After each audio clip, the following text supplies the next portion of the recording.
معافي غواړم لږ لیټ رالم د دې اجلاس محترم صدر صاحب زمونږ ګران قائد زمونږ د صوبې قائد زمونږ د نوي کوچ سرلښکر زمونږ مشر جناب سکندر خان شیرپو صاحب زمونږ مشر الحاج محمد هاشم خان دلته زمونږ مفتي صاحب زمونږ د ضلع جنرال سیکرټري مونږ سره خوا کې ټول شمشاد خان څومره د ضلع د تحصیل د حلقو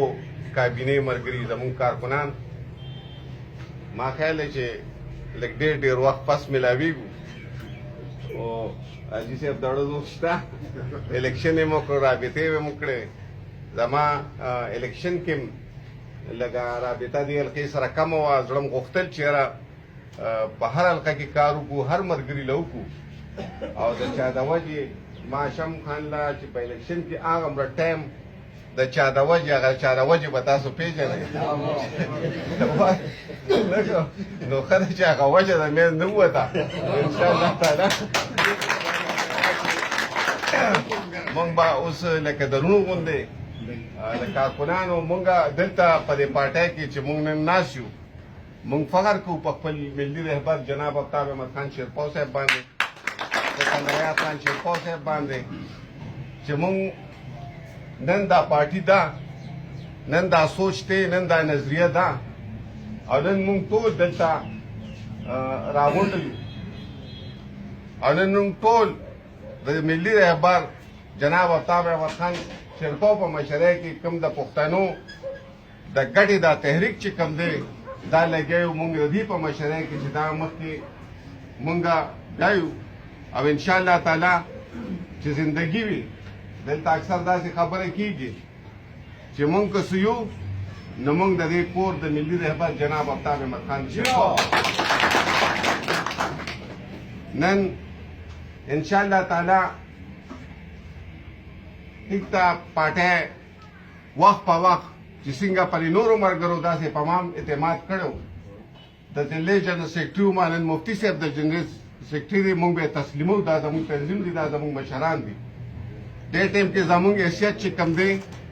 دا یو کارکن دی او انشاءالله تعالی دا به مونږ ښایو خو مونږ خان ته هم دا وایو چې نن ستا په مخ کې دا څومره د پارټۍ کارکنان ناست دي دا ټول ستاسو د سوچ ستاسو د ملي رهبر دا د پارټۍ پتنګان دي او دا کارکنان دي او دا هغه خلک دي چې دا چا سره نه دي دا یو نظریې سره دي یو سوچ سره دي او دا جناب آفتاب احمد خان شیرپو صاحب سره دي نن که مونږ په دې سوچ وکړو نو مونږ هم د پارټۍ کارکنان یو خو زمونږ حیثیت په لږ محدود وي څوک په د ایم سی په سطحه کار کوي څوک په د تحصیل په سطحه کار کوي څوک په د حلقې په سطحه کار کوي او څوک په د ضلع په سطحه کار کوي او سکندر خان شیرپو صاحب مونږ ټول سره د هغه مونږ صرف د یو قائد د یو ملي رهبر جناب آفتاب احمد خان د شیرپو په قیادت کې چې کوم دی سره د هغه خو نن شکر دی چې نن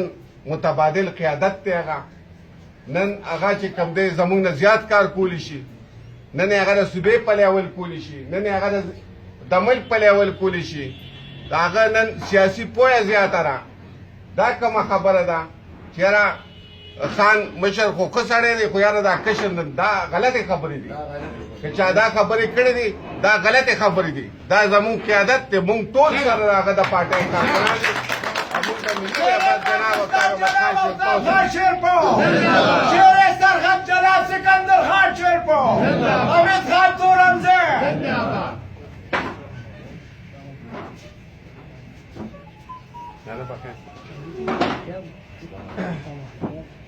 نو دغه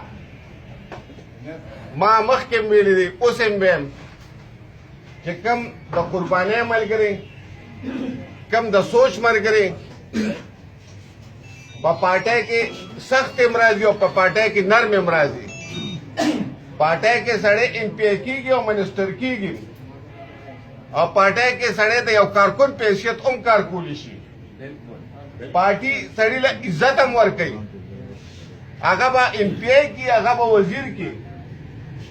د هغه به ډېر بوج چې کوم دی نو پر خپل سر راوالي او په پارټۍ کې نرم هم وي او سخت هم وي په پارټۍ کې خلکو د تاریخ زموږ د دې خبرې ګواه دی چې د دې پارټۍ کارکنانو چې مخکې پیپل پارټي و هغې کوړې هم خوړلې دي او یې جیلونو ته هم تللي دي مونږ خو لا په دې پارټۍ کې نه کوړه خوړلې ده او نه هم جیل ته تللي دې کې خو سخت هم راځي هر وخت خو نرمه ني څه ټایم چې په ایم پي کې زوم نو ډېر په کم عمر کې د دې صوبې چې کوم دی دغه دوه درې جیل لري چې هغه ډهي خان دی هریپور دی او پېښور سنټرل جیل دی چې هغه هم خوړلی دی خو په دې پارټۍ کې خو لا صرف د خدای ظالمه تا خو نرمه لیدلې وه لا خو سخت هم نه وه نو موږ دا وایو چې کوم دا سخت ملګري د هغه سخت ملګري انشاءالله دا به او نن چې کوم سوچ د جناب آفتاب احمد خان شیرپو دی کوم تحریک دی دا د پښتنو د ګډې او د هغې د حقوقو تحریک دی نو دا به ته د مراته پورې یا د حکومت د کرسۍ پورې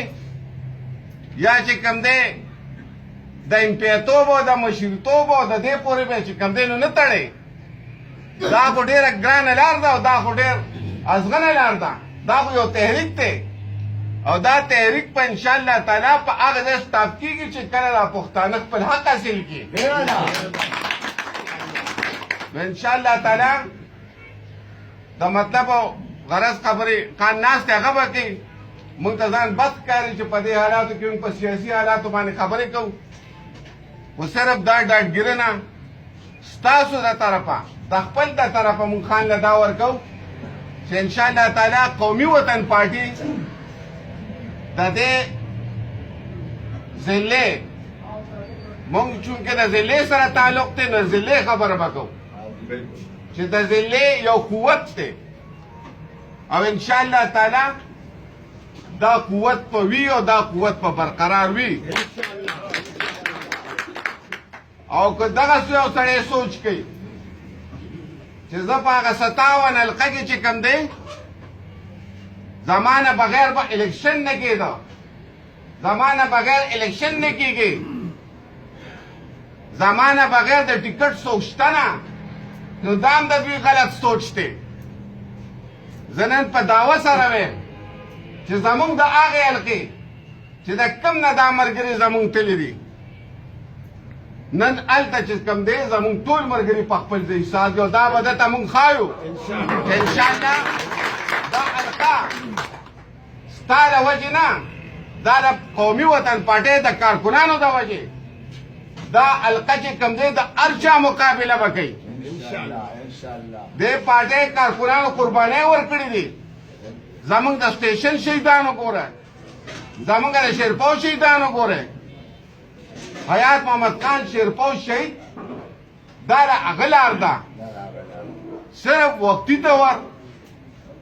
چې یو مرګتیا سړي سره پاتې شي یو ورورولي د چا پاتې شي چېرته څوک پاتې شي نو لږ سړي له خفګان او افسوس وځي چې یاره د ما خو د پلانکې ملګری و دی لاړه دا خو چې څوک ځناور هم کور کې وساتي سپي پیشو ځناور هم څوک کور کې وساتي او یا ترې روږ شي یا مړ شي نو هغه ورپسې خپوي خفګان پکار دی دغې حده پورې خفګان پکار دی و انشاءالله تعالی قومي وطن پارټۍ مونږ خان له دا تسلي ورکوو چې هر حلقه دا ټوله ضلع انشاءالله دا د جناب آفتاب احمد خان شیرپو د سوچ او د فکر ملګري دي او انشاءالله اخري حده پورې به تاسو سره دغه خو لږ دا ورته سوال کوو دا ورته ریکویسټ کوو چې لږ دا د قربانۍ او نظریاتي ملګري وپېژنئ د هغې نه مخکې هم تاسو ډېر زیات خلکو سره احسانات کړي دي خلکو له عزت ورکړی دی نن هغه خلک څوک په ټیکټونو خرڅېږه څوک په منسټرو خرڅېږه دغې ته سوچ وکړئ مګر دی نور هغه سړی پارټۍ ته راولئ چې هغه زموږ د سوچ او د فکر ملګري او زموږ د قربانۍ ملګري کم سړی چې په ټیکټ باندې کم سړی چې په منسټرۍ باندې چې نن یو سړی خرڅېږي چې نن یو سړي وفاداري نه راکړې نو هغه سبا نه تاسو سره وفاداري کولی شي او نه پرې پارټۍ سره وفاداري نن هغه خلک پرېږدئ همدغه مونږ خلک یو انشاءالله تعالی او نن راتلونکي وخت کې دا حالات دي خان په دې ښه پوهېږي چې نن دا څوک چاله لاړل زما کله په خپله د صابون په چکۍ ولاړ دی هغه هم پوهېدی شي او زه تاسو ته دا تسلي در کوم چې نن زمونږ مشر نن زمونږ ملي رهبر جناب آفتاب احمد خان شیرپو هغه یو سیاسي شخصیت دی هغه یو پوه شخصیت دی د هغه په دې ملک کې نه چې په بین الاقوام کې چې کوم دی یو حیثیت دی د هغه خبره ده او موږ په دې باندې هم فخر کوو دغې خلکو ته موږ دا وایو چې موږ په دې هم په خپل لیډر فخر کوو چې هر څنګه څه حالات راغلي دي هر څنګه سخت حالات راغلي دي نو واحد زموږ لیډر و چې هغه په میدان ولاړ دی هلته یو پارټي لیډر هم چې کوم دی نو په میدان نه دی ولاړ او انشاءالله تعالی چې څه وکړي څه دغه وي هغه به کوو او راتلونکي مستقبل راتلونکي وخت هغه زمونږ دی لږ به په دې خپلو تنظیمونو لږ کار به کول غواړي لږ به راپاڅېدل غواړي نن به دا تنظیمونه جوړول غواړي ارګنایز کول به غواړي ما مخکې هم دا ویلي دي اوس هم دا وایم چې د پارټۍ د کارکونانو دپاره چې د چا په حجرو کې ناستو چا به ورته خپل خلک وی که څوک په پارټۍ ته نږدې کېدل که څوک په مشر خان ته نږدې کېدل که څوک په سکندر خان ته نږدې کېدل نو دا ما خیال دی چې هغوی به پرېښودل نه دا به د هغوی سوچ نو هغوی به دا وي چې دوی مونږ ته اجره ډکوي مونږ ته ناست دي او مونږ ته یې ګڼه جوړه کړې زه لیډر یم نو دا پارټي د مونږ وي نه چې آفتاب احمد خان شیرپو لیډر وي د هغوی عزتي نو پارټي به چې کوم دی نو دا به نو ما پرونه ویلې نن هم وایم چې یاره د پارټۍ د ملګرو دپاره دا چارسده زمونږ هم رابطې نشته دغه هم نشته ملګري دغه دي دا دفتر چې کوم دی دا د پارټۍ د ملګرو دپاره دی او د رابطې ځای وي دا د پارټۍ خلک وي دا د پارټۍ لپاره کار کوي دا د چا لپاره کار نه کوي دا د چا د ذات دپاره کار نه کوي نو زه دا هم وایم چېرې که فوري طور مفتي صاحب ناست دی که د ضلعې لپاره یو دفتر هلته خو شیرپو مونږ ته نږدې دی هاخوا خو مطلب دی سړی کار کولی شي خو د چارسدې د ملګرو دپاره دی او د رابطې ځای د یو د ناستې دی یو د پارټۍ د چلولو دی نو زموږ هر یو پروګرام چې کوم دی چې څنګه مخکې به منظم انشاءالله بیا به منظم وي او د یو کارکون په حیثیت انشاءالله تعالی چې څومره زموږ نه کېږي د دې د پارټۍ لپاره مونږ به هر یو سړی ته کوم دی مخامخ ودرېږو په ډاګه به ودرېږو مونږ ځان ته ټیک وایو زموږ سوچ ټیک دی مونږ هغه خلک یو چې نه چاته سر ټیټولی شو او نه چا نه په وروستو تللی شو انشاءالله تعالی مونږ به په میدان ولاړو د هر حالاتو مقابله به کوو او چې څه قرباني راځي انشاءالله د پارټۍ لپاره مونږ هر ټایم به تیار یو